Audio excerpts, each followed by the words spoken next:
I'm asking about fees from suing drug companies. Will you agree not to do that? You're asking me to not sue. Mr. Kennedy, I look forward to working with you. Thank you, Mr. Chairman. We're adjourned.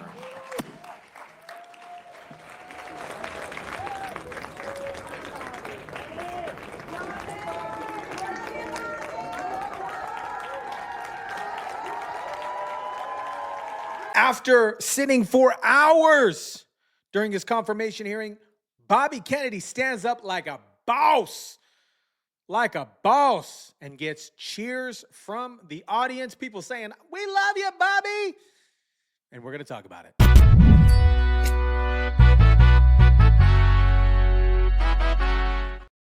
What is up, guys? Tyson DELACRUZ here. Thank you so much for rocking with me. Smash the like button if you kindly would. Shout out to everybody watching, by the way. Before we jump into anything, we got to talk about Miss Pocahontas. Miss Pocahontas, Elizabeth Warren, who... she's dusty. She is a dusty old woman. Let's talk about Elizabeth Warren. She tried to come at Bobby hot because she's getting them hot flashes. Here we go. I'm asking about fees from suing drug companies. Will you agree not to do that? You're asking me to not sue drug companies. No, and I'm not going to agree to that, drug Senator. companies as much as you want. Elizabeth, why don't you just shut the fuck up? Here is the actual heated exchange between RFK, Bobby Kennedy, and Miss Pocahontas. Dusty, Miss Dusty.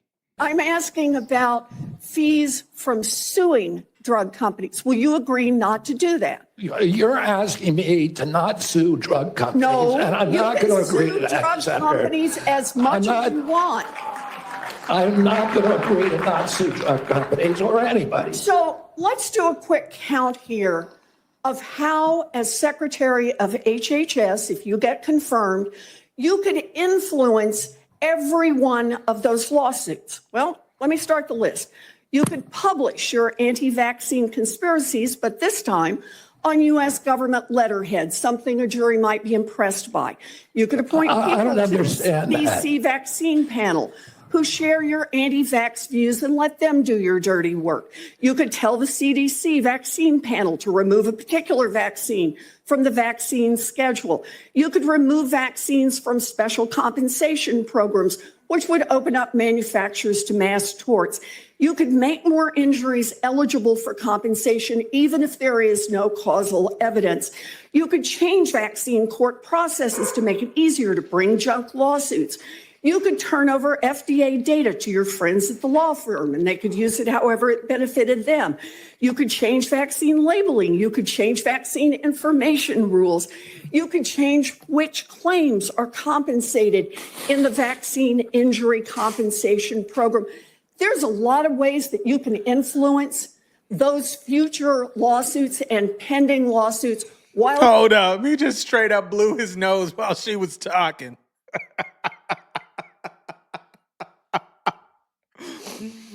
you are Secretary of HHS, and I'm asking you to commit right now that you will not take a financial stake in every one of those lawsuits so that what you do as Secretary will also benefit you financially down the line. I'll comply with all the ethical guidelines. That's not the question. You have said— You're asking me, Senator, you're asking me not to sue vaccine pharmaceutical companies. Yeah, you are. That's exactly what you're doing. I got to ask this. When was the last time Elizabeth Warren got laid? She's dusty between them legs, man. Miss Dusty in between the thighs.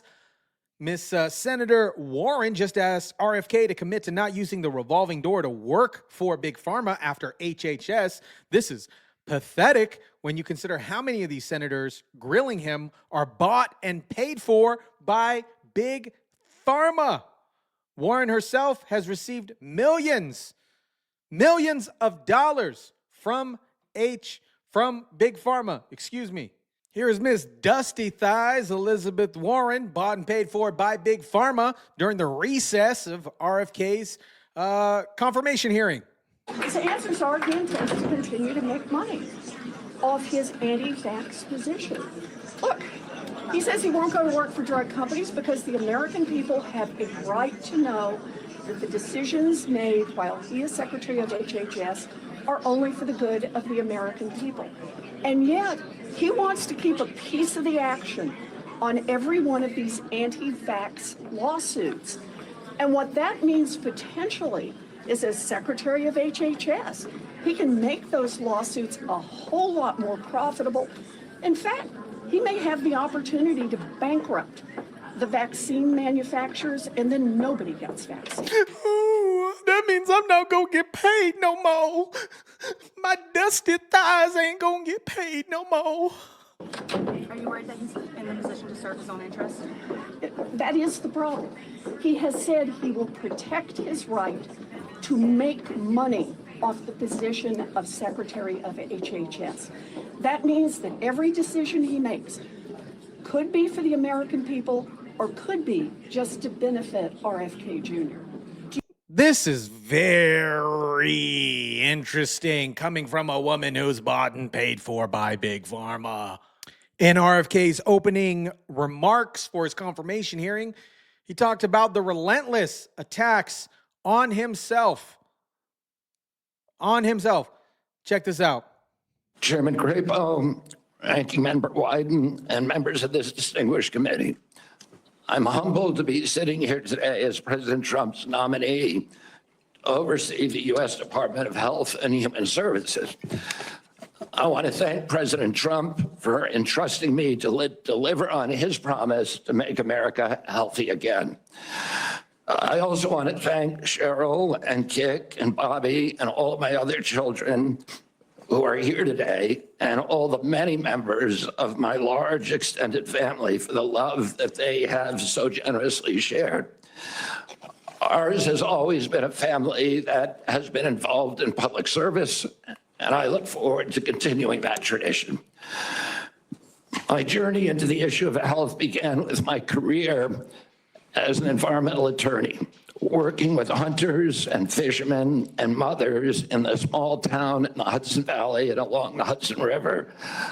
I learned very early on that human health and environmental injuries are intertwined. The same chemicals that kill fish make people sick also. Today, Americans' overall health is in grievous condition. Over 70% of adults and a third of children are overweight or obese. Diabetes is 10 times more prevalent than it was during the 1960s. Cancer among young people is rising by 1 or 2% a year. Autoimmune diseases, neurodevelopmental disorders, Alzheimer's, asthma, ADHD, depression, addiction, and a host of other physical and mental health conditions are all on the rise, some of them exponentially. The United States has worse health than any other developed nation, yet we spend more on healthcare, at least double, and in some cases triple, as other countries. Last year, we spent $4.8 trillion, not counting the indirect costs of missed work. That's almost a fifth of GDP. It's tantamount to a 20% tax on the entire economy. No wonder America has trouble competing with countries that pay a third of what we do for health and have better outcomes and a healthier workforce. But I don't want to make this too much about money. It's the human tragedy that moves us to care. President Trump has promised to restore America's global strength and to restore the American dream, but he understands we can't be a strong nation when our people are so sick. A healthy person has 1,000 dreams. A sick person has only one. Today, over half of our countrymen and women are chronically ill. When I met with President Trump last summer, I discovered that he is more than just concern for this tragic situation, but genuine care.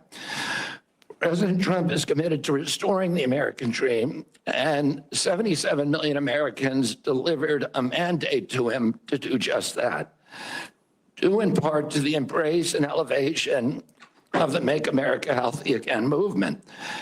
This movement, led largely by Maha moms from every state, and you can see many of them behind us today, and in the hallways and in the lobbies, is one of the most transcendent and powerful movements I've ever seen. I promised President Trump that if confirmed, I will do everything in my power to put the health of Americans back on track. And I've been greatly heartened to discover a deep level of care among members of this committee, too, both Democrats and Republicans. I came away from our conversations confident that we can put aside our divisions for the sake of a healthier America. For a long time, the nation has been locked in a divisive healthcare debate about who pays. Well, when healthcare costs reach 20%, there are no good options, only bad ones. Shifting the burden around between government and corporations and insurers and providers and families is like rearranging deck chairs on the Titanic. Our country will sink beneath a sea of desperation and debt if we don't change the course and ask, why are healthcare costs so high in the first place? The obvious answer is chronic disease. The CDC says 90% of healthcare spending goes toward managing chronic disease, which hits lower income Americans the hardest. The president's pledge is not to make some Americans healthy again, but to make all of our people healthy again. There is no single culprit in chronic disease. Much as I have criticized certain industries and agencies, President Trump and I understand that most of their scientists and experts genuinely care about American health. Therefore, we will bring together all stakeholders in pursuit of this unifying goal. Before I conclude, I want to make sure the committee is clear about a few things. News reports have claimed that I'm anti-vaccine or anti-industry. I am neither. I am pro-safety.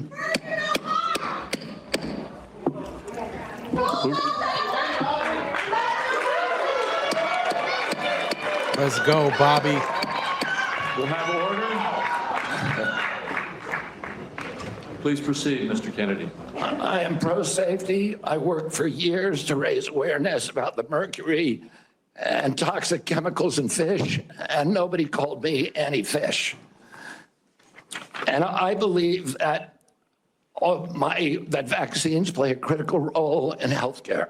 All of my kids are vaccinated. I've written many books on vaccines. My first book in 2014, the first line of it is, I am not anti-vaccine, and the last line is, I am not anti-vaccine. Nor am I the enemy of food producers. American farms are the bedrock of our culture, of our politics, of our national security. I was a 4-H kid, and I spent my summer working on ranches. I went to work with our farmers. I want to work with our farmers and food producers to remove burdensome regulations and unleash American ingenuity. Maha simply cannot succeed without a partnership, a full partnership of American farmers. In my advocacy, I've often disturbed the status quo by asking uncomfortable questions. Well, I'm not going to apologize for that. We have massive health problems in this country that we must face honestly. And the first thing I've done every morning for the past 20 years is to get on my knees and pray to God that he would put me in a position to end the chronic disease epidemic and to help America's children. That's why I'm so grateful to President Trump for the opportunity to sit before you today and seek your support and partnership in this endeavor. I will conclude with a promise. The members of this committee, to the president, and to all the tens of millions of parents across America, especially the moms, who have propelled this issue to center stage. Should I be so privileged as to be confirmed, we will make sure our tax dollars support healthy foods. We will scrutinize the chemical additives in our food supply. We will remove financial conflicts of interest from our agencies. We will create an honest, unbiased gold standard science at HHS, accountable to the president, to Congress, and to the American people.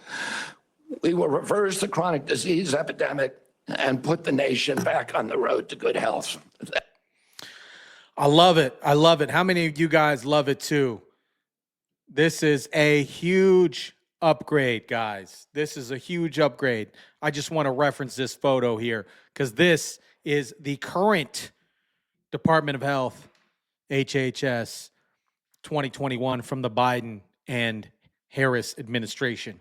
We want Bobby.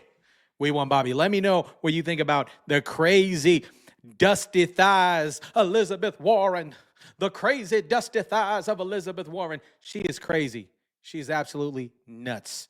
Let me know. Drop it down in the comment section down below. Smash the like button, share, subscribe. And as always, guys, I'll catch you on the next one.